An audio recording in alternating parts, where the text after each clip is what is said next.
Hey y'all, Syrup here, and I hate any and all things wholesome. Someone sent me a video of cute puppies, so I sent them back a no longer functioning link to the Mario 3D All-Stars eShop page to balance it out. I thought everyone was supposed to hate each other, which is probably because I've been reading too many Twitch chats lately. But then you look at a Scott The Woz comment section and it's people not like this. You see, Scott The Woz is obviously a great content creator. I'm 100% sure you can agree on that because you got this video in your recommended. But I've been thinking, of all the channels I've seen rise and fall over the years, he's an anomaly. The other YouTubers I've covered record videos live, maybe stream, collaborate a ton with other people, but Scotty over here doesn't do any of that. Unless you think he leached views off Connor Eats Pants, which, I guess that's debatable. In a world of Twitch streamer stans attacking other Twitch streamer stans because Jay Schlatt made too many fart jokes in the presence of a 16-year-old, my god, I just realized how much I hate the internet. How could Scott's stupid Nintendo Games Wozniak blow up from talking about controllers? Like I kinda sorta mentioned, Scott The Woz is completely disconnected from pretty much every YouTuber. You would think that view leeching is something everyone would want to get in on, but in Scott's case, the lack of collaboration really works to his advantage. Remember what I mentioned earlier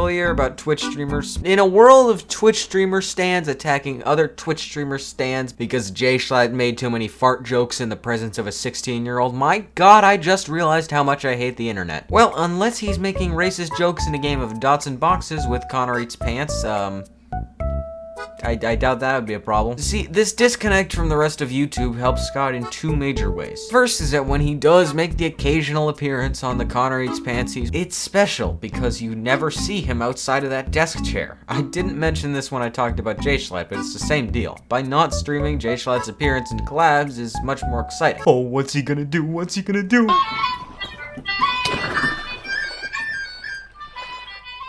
Oh. But Scott takes this to the next level. He's almost always on script, and even when he did go on the pantsies, he was still reciting pre-written lines. The second is that he can avoid controversy. I mean, he's not gonna say something he shouldn't if he has time to carefully plan out his jokes. And also, he avoids getting hated by stans of other YouTubers. Jay Schlatt was banned from Dream SMP because Dream stans started whining about him on Twitter, and he gets involved with all the controversy. When you get mixed up with other YouTubers, it can be a good thing, but, well, the downside to that is you get everything that comes with it. But Scott only uses Twitter to give updates to people on what he's working on and the occasional, yeah. When he's out of character, he's out of character. Whenever he's unscripted, he's a different person, which leads me to another part of this anomaly, basically the sentence I just said. Scott's channel follows a completely different set of rules than everything else on this section of YouTube. He treats his videos like a TV series, going even as far as to give them seasons. For some YouTubers, it's hard for people to tell when they're in character or being completely serious, is what I would say if I were a 9-year-old Dream stan, but that's not the point. Scott makes it very obvious that Scott The Woz is a character, not a person. When he uploads on his second channel, and when he tweets, when he plays dots and boxes with Connor Eats Pants, he's unscripted and is just a normal guy, whereas everyone else, yeah. He even goes as far as to differentiate between the Scott The Woz series and solo one-off videos. He's keeping track of his own canon.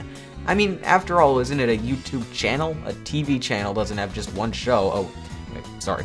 You guys are 8-year-olds. Channels are what we had before Netflix. Remember what I talked about in my Tommy In It video? About how videos with good stories are more entertaining? Well, if you know Scott The Woz, you know where I'm going with this. He's able to blur the lines between gaming commentary and a skit video, and it's something I personally have never seen before, but I'm sure someone's done it, but whoever came close cannot touch Scott's originality. His style of humor is ridiculously chaotic, but rather than Jay Schlatt's villain-type persona that I think I talked about, I don't know. Scott's somewhat of a cartoon protagonist. He gets into some sort of mess, and then via commentary, he's able to mold a story out of his own opinions about the thing he's talking about, and it has an overarching theme for his videos that ties into the final punchline, and oh boy, is that a really fun sentence.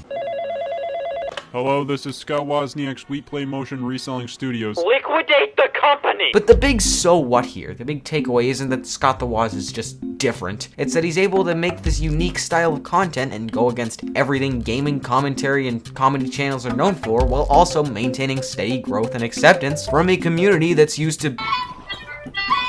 Because you could have some of the best content in the world, and people just want you to talk more about Jay Schlatt. I don't want to talk about. Honestly, the reasoning behind this isn't too complicated. It's just I mean, stupid Nintendo games, really. Let's be honest, most people watching were alive during the GameCube to Wii era or Game Boy Advance to DS era, and if you were born after the release of New Super Mario Bros. Wii, you simply don't deserve opinions. So when you see a video about Wii channels, you think, ah yes, I too love browsing menus. I mean, Nintendo games are relatable. I mean, come on, how can you not love Nintendo? Oh yeah, that's why. Chances are if you keep naming your videos with the name of some gaming concept, you'll get someone to click, and since he immediately draws you in with a joke and keeps your attention with a combination of jokes and rambling, you have yourself a high viewer retention and watch time.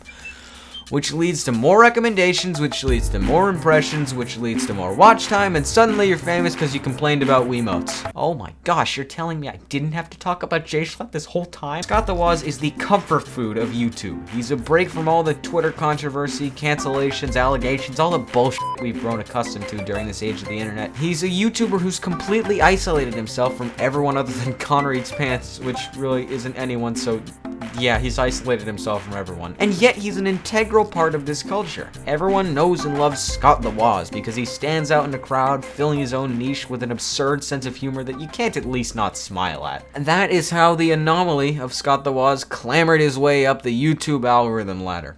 Really, by being himself. That was way too wholesome. Where is the Mario 3D All-Stars link?